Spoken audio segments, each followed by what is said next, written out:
Our time is getting close, and I want to ask two questions. The first is, how can those outside West Virginia help support the work? And the other one is, what gives you hope? Because that hope question is so important as we bless you for goodbye. Thank you for that. The one thing that we always were asking for is to help with these health studies.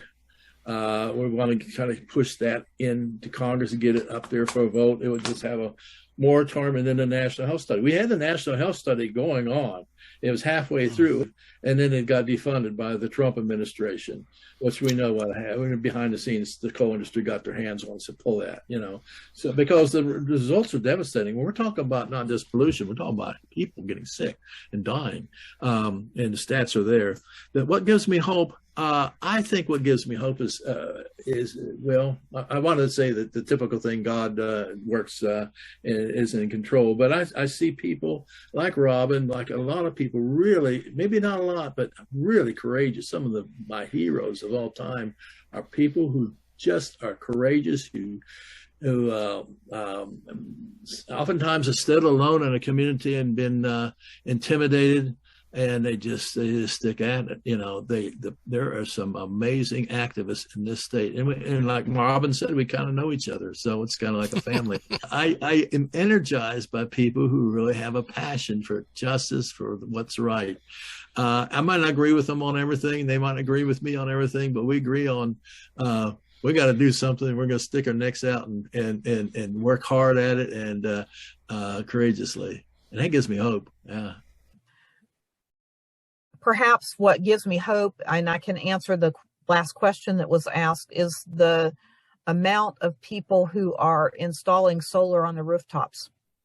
And the two churches that I've personally been involved in, their process of installing solar on their church building rooftops, that gives me a lot of hope. It certainly has helped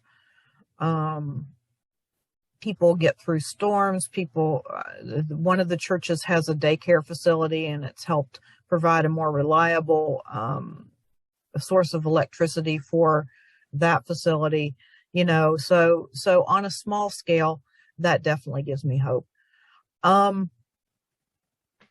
Where I see things going in the future, I think it's a matter of how the winds blow in the next election, and how our young folks do or do not become engaged in the political processes and all that, because a lot of what's holding us back are the current political powers that be.